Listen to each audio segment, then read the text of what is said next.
Hey everyone, and welcome to this visual explainer. Today, we're summarizing an incredible introductory lesson on Islamic creed from the highly respected Zad Academy. Now, if you don't know, Zad Academy is a phenomenal online platform for learning authentic Sunni principles.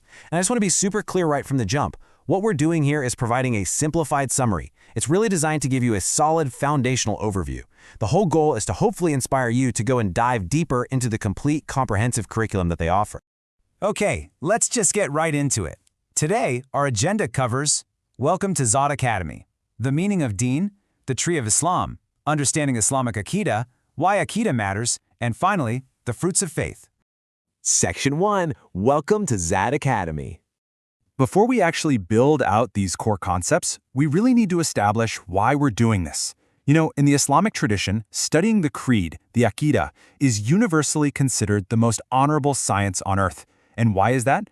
Well, because the honor of any science is directly based on the subject that it studies. And this science, it's the knowledge of the Creator himself. Now, before we hit the core definitions, if you could just take a quick second to subscribe, like, comment, and share this explainer, it would mean the world. Doing that tells the algorithm to push this simplified, family-friendly summary to learners everywhere, and it really helps us share beneficial Islamic knowledge all across the globe. Section 2. The meaning of Deen. So, let's kick things off with the word religion, or as we know it in Arabic, deen. The Arabic language is so rich, and it beautifully captures the dynamic essence of what a religion actually is. The word deen comes from the linguistic root dana. It's not just a dry list of rules. It implies an active state of submission and obedience. Basically, it describes this incredibly sacred, loving relationship between two parties. You have the master who governs, rules, and commands, and then the servant who willingly, out of pure love and awe, complies and submits. It's a total, comprehensive way of life built on that beautiful surrender. You can actually think of this deen in 3 progressive levels, or circles. Level 1 is Islam, which is your outward submission, the physical actions you take. Then, level 2 goes a bit deeper. That's Iman, your inward faith and belief. And finally, level 3 is the absolute pinnacle, Ihsan. That is the highest state of spiritual awareness, where you are worshiping as if you can actually see the Creator, knowing with full certainty that He always sees you. Section 3. The tree of Islam.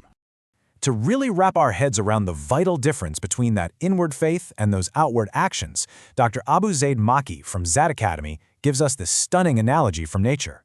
He brilliantly illustrates the religion as a tree. Think about the unseen, grounded roots hidden beneath the earth. Those represent your internal creed, your Iman, your Aqidah. Meanwhile, the visible parts, the trunk, the branches, the leaves, the fruit, those represent your outward actions, the Sharia or the level of Islam. You simply cannot have a healthy, thriving, visible tree without a completely robust, hidden root system. And what sustains those unseen roots? It's the 6 pillars of Iman.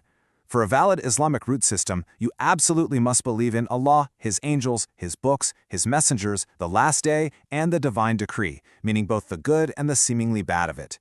If these roots are healthy, if they're strong and complete, the entire tree is going to thrive. Section 4. Understanding Islamic Aqeedah.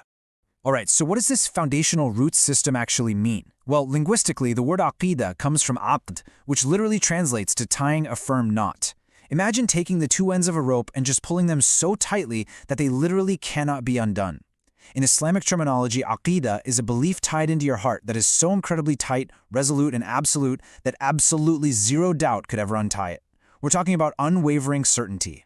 Now you might be wondering, or maybe you've heard some skeptics ask, is this specific word, Aqidah, an innovated term? Because, we don't necessarily see it used as a standalone science title in the very earliest texts. So are we inventing something new by categorizing our beliefs this way? Well, the scholars give us a really firm no on that. Both the linguistic root, tying the heart to a belief without doubt, and the actual requirements, meaning those 6 pillars we just talked about, are explicitly and repeatedly detailed throughout the Quran and the Sunnah. The packaging of the curriculum might have a modern title, sure, but the actual contents are purely divine. In fact, historically speaking, the early Islamic scholars used a bunch of beautiful synonyms for this exact same science. Sometimes they called it Tawheed, focusing heavily on monotheism. Sometimes they referred to it as As-Sunnah. They called it Usul ad-Din, meaning the roots of the religion. And Imam Abu Hanifa famously called it Al-Fiqh al-Akbar, which means the greater understanding, because understanding your Creator is inherently greater than just understanding the physical, day-to-day rulings of worship. Section 5. Why Aqidah matters. So, why does all of this matter so much? Why spend the time studying it? Think about the number 1.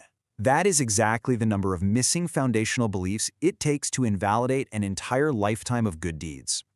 Dr. Mackey gives this super powerful example. Imagine a person builds hospitals, gives tons of charity, and prays all night long, but they reject just one single messenger, let's say Prophet Shuaib, or they deny just one divine book, like the original gospel revealed to Jesus.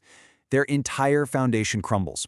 Correct Aqidah is the absolute non-negotiable prerequisite to validate any good deed. Plus, a truly grounded, authentic creed is essentially your spiritual compass. It keeps you safely secured on the straight path of moderation.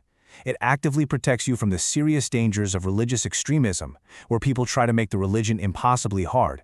And it also protects you from the exact opposite, complete negligence, where people just abandon the rules entirely. Correct Aqidah balances the soul perfectly, and it literally rescues you from existential confusion. Without it, humanity is kind of just lost in philosophical guesswork, right? Authentic Aqidah provides a clear, flawless worldview. It tells you exactly why you are here, where you are going after death, the true reality of the universe, and your ultimate purpose.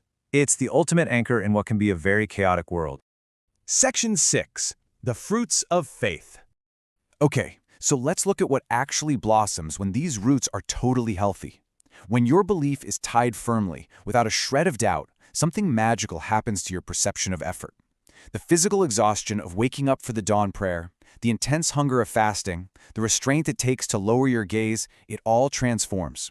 It stops feeling like a heavy burden and turns into this incredible internal sweetness. It's exactly what the Prophet Muhammad, peace be upon him, referred to as the sweetness of faith. And that's because, at the end of the day, your physical limbs take their orders from your heart. The heart is the king, and the limbs are just the subjects. So when your heart is completely fixed upon and rectified by authentic Islamic creed, those righteous actions, they just flow naturally, beautifully, and consistently. You really don't have to force the branches to grow if the roots are deeply nourished. Ultimately, this is what gives you genuine psychological peace and true happiness in this world. You stop stressing over all those things you can't control because you know for a fact the Creator is in absolute control of the divine decree. You get to have peace right here, right now, alongside the absolute, unwavering guarantee of paradise in the eternal life to come. I want to leave you with just one final thought to chew on today. Your faith is a living thing. Just like a real tree, if you stop watering it, it's going to wither. Continuous, beneficial knowledge, like the incredible curriculum offered by Zad Academy, is the pure water that will keep your roots growing strong. So you have to ask yourself, what are you watering your roots with today? If you found this visual explainer helpful, please do subscribe, like, comment, and share.